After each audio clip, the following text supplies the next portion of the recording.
ایک ڈاکٹر کو فوری طور پر سرجری کے لیے ہسپتال میں بلایا گیا۔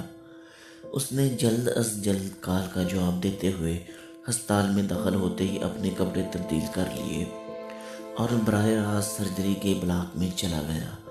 وہاں اس نے ایک لڑکے کے والد کو انتظار کرتے ہوئے حال میں دیکھا۔ ڈاکٹر کو دیکھ کر لڑکے کا والد زور سے چلایا، آپ اتنی دیر سے کیوں آئے؟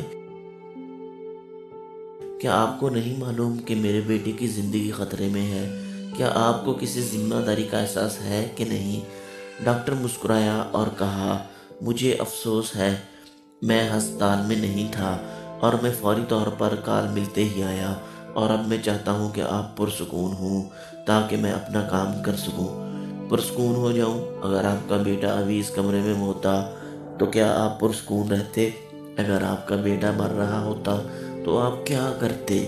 والد نے غصے سے کہا۔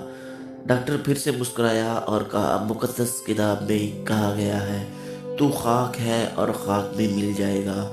خدا کا نام مبارک ہو۔ ڈاکٹرز اپنی بھرپور کوشش کر سکتے ہیں مگر زندگی خدا کی دین ہے۔ جاؤ اور اپنے بیٹے کے لیے دعا مانگو، ہم خدا کے فضل سے اپنی بھرپور کوشش کریں گے۔ جب ہم فکر مند نہیں ہیں تو مشورہ دیتے ہیں، جو کوئی کہ آسان کام ہے، والد نے کہا۔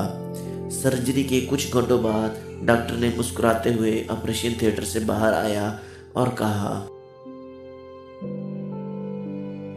شکر کریں خدا کا، آپ کا بیٹا بچ گیا ہے۔ ڈاکٹر فوراً وہاں سے نکل گیا۔ اگر آپ کا کوئی سوال ہے تو نرس سے پوچھ لینا، والد نے کہا۔ اتنا غرور کیوں؟ ڈاکٹر چند منٹ انتظار بھی نہیں کر سکے تاکہ میں اپنے بیٹے کی حالت کے بارے میں کچھ پوچھ سکوں۔ نرس کے چہرے پر آنسو آ رہے تھے۔ اس نے جواب دیا، کل اس کے بیٹے کی سڑک حادثے میں موت واقع ہو چکی ہے اور وہ اس کو دفنانے ہی لگا تھا کہ ہم نے اسے آپ کے بیٹے کی سرجری کے لیے بلایا اور اس نے کامیاب آپریشن کر کے آپ کے بیٹے کی زندگی کو بچا لیا۔